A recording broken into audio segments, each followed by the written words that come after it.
part 3 này mình được cái chuyện câu khởi khó khăn là xuống chung mình là subscribe và mình là like sạc đồ này nha. Hey cái chuyện câu là nha anh làm thấy rồi ati thì các chú con vật thì ta tụi con đã chuyện câu in đủ để lâu khỏi về ula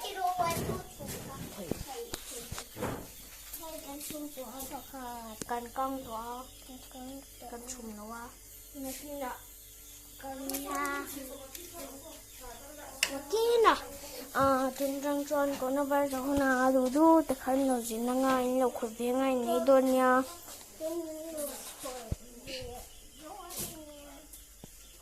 rồi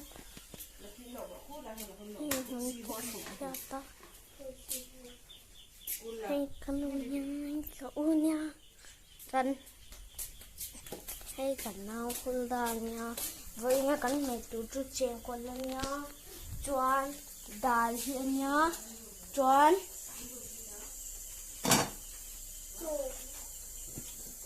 trồn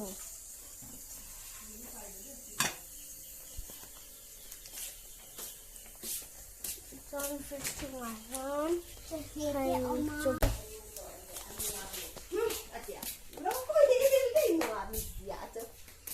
John so cái vật anh nuôi nha anh nào tí này đủ đủ khăn anh này thế anh vào câu xin đơn này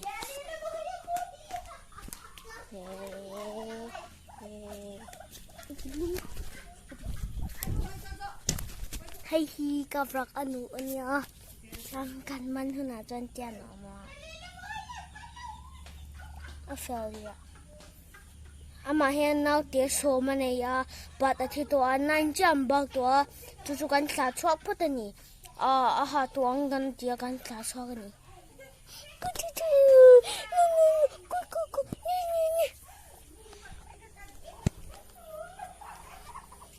vlog ba khum kan ne ya anu pahin ya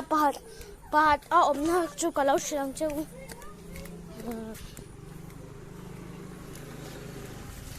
hey kan grace nha first a chon mo cho highlight thing a hian pa highlight thing a kha first a han chon adum kha lo opa hey na po chu vakti in bula chu varanda in bula khan vrak adum hi chu a keu to a cha ava hian ava tui nga la nga tinge ti chon ama hi shot heta hena tui chang na rei to chon hey waterfall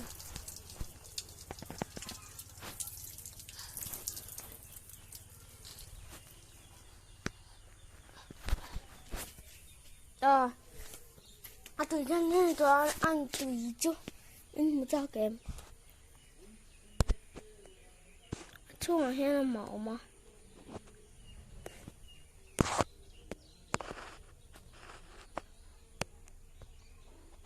em so ama so alo opot ani Sanju chuan me sa tu ka tu ni la Sedonia Andrew part 2 khan lu tanga Andrew khan C.Andrewa khan tai panga lo om don nya